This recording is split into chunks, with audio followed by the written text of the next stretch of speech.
Mas lalo nga pong nabaon mga idol ang Dallas Mavericks sa standings ng Western Conference matapos silang matalo sa kanilang game kahapon laban sa Clippers sa pagkakaroon ng record na 3 wins, 10 losses. Napatunayan na hindi sapat ang mga players ngayon para manalo, lalo na ang kanilang point guard na sina D'Angelo Russell at Cooper Flagg. Wala nga sila ngayong maaasahan na player lalo sa clutch moment. Nag-struggle rin naman hanggang sa ngayon si Klay Thompson sa kanyang shooting at parati rin namang sablay ang tira na D'Angelo at Cooper Flagg. Kaya malinaw, kailangan talaga nilang pabalikin si Kyrie Irving sa lineup.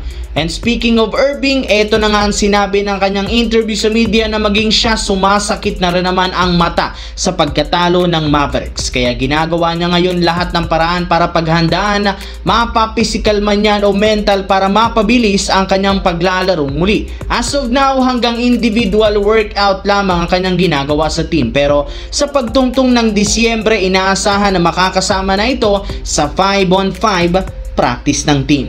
Sa kabilang banda, bago pa man magsimula ang laro ng Milwaukee Bucks at Los Angeles Lakers, marami nga ang naniniwala na tatambakan nga daw dito ng Milwaukee Bucks ang visiting team na Lakers. Dahil nga home court advantage ng Milwaukee Bucks, hawak nila ang halos lahat ng advantage dahil wala pa si Rui Hachimura at Marcus Smart. Ngunit ginulat nga nila dito ang Bucks matapos ang napakagandang opensa, depensa at game plan at in-game adjustment ni Coach JJ Redick. Nalimitahan nga nila ang Milwaukee na gumawa ng scoring run sa painted area at perimeter. Though humabol sila sa third quarter, basically one-sided game pa rin dahil sa pag-step up ni Luka Doncic at DeAndre Ayton na nagkaroon pa ng customized t-shirt na nangangahulugang naghahalimaw ito ngayon. Basically, napakaganda ng balasa ng player ni Coach Redick kahit kulang ang team. Binigyan ng minuto si Dalton Knecht, wala nga ditong magawa si Giannis kundi panoorin kung paanong tambakan ng Lakers ang kanyang kupunan.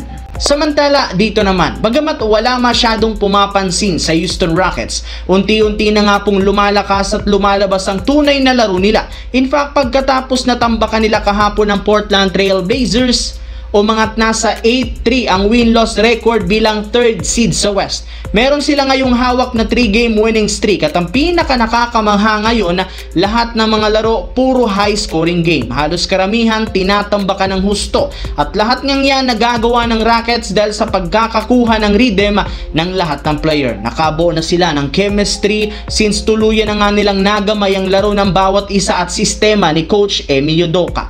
Siyempre, nakakagawa na rin naman ng paraan para maisaayos ang problema sa backcourt sa pag-step up ng mga natitirang point guard. Umiinit na rin naman ang shooting ni Kevin Durant at mas lalong nagiging dominante si Alperen Sengun. Kaya hindi na nga kayo dapat pang magtaka kung magtutuloy-tuloy ang panalo hanggang sa makuha nila ang unang pwesto sa Western Conference.